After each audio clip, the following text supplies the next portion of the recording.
দীর্ঘ লড়াই সংগ্রামের মাধ্যমে 5ই আগস্টের পরে আমাদের এই জাতীয় ছাত্রশক্তি গঠিত হয়। আজকে জাতীয় ছাত্রশক্তির শিক্ষা, ঐক্য এবং মুক্তির 1 বছর পূর্তি উপলক্ষে আমরা দেবিদ্বার উপজেলা ছাত্রশক্তির পক্ষ থেকে পবিত্র মাহে রমজান উপলক্ষে আমরা গণমানুষকে ইফতার বিতরণ করতেছি। আমাদের এই লড়াই মানুষের জন্য, জনগণের জন্য, ন্যায় ও ইনসাফ প্রতিষ্ঠার জন্য জাতীয় ছাত্রশক্তি ঐক্যবদ্ধভাবে তাদের লড়াই অব্যাহত থাকবে ইনশাল্লাহ।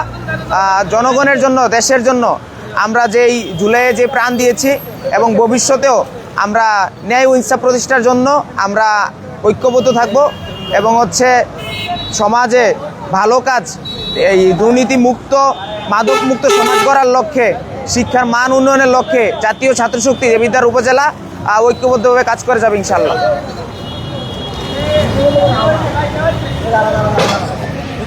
দর্শক, কুমিল্লা টেলিস্কোপ 24 থেকে আমি সরাসরি সংযুক্ত হয়েছি ইসাক হাসান। আপনারা দেখতে পাচ্ছেন জাতীয় ছাত্রশক্তির আয়োজনে দেবিদ্বারে কিন্তু প্রতিষ্ঠাবার্ষিকী বলে কিন্তু ইফতার বিতরণ কর্মসূচি অনুষ্ঠিত হচ্ছে। এই যে প্রথম প্রতিষ্ঠাবার্ষিকীতে আপনারা ইফতার বিতরণ কর্মসূচি করছেন, কেমন লাগছে?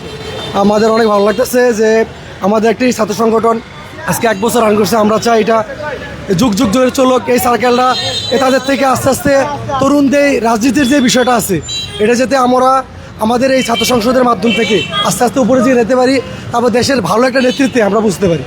আপনাদের জন্য ধন্যবাদ আপনাকে। দর্শক, দেখতে পাচ্ছেন ছাত্ররা কিন্তু এখানে উপস্থিত হয়েছে এবং তারা কিন্তু পথচারী এবং সাধারণ মানুষের মাঝে ইফতার বিতরণ কার্যক্রম সম্পন্ন করছে। আমরা অবশ্য একদম শেষ পর্যায়ে চলে এসেছি। আজকে এখানে তারা প্রথম প্রতিষ্ঠাবার্ষিকী তারা কিন্তু ইফতার বিতরণ কার্যক্রম চালিয়েছে।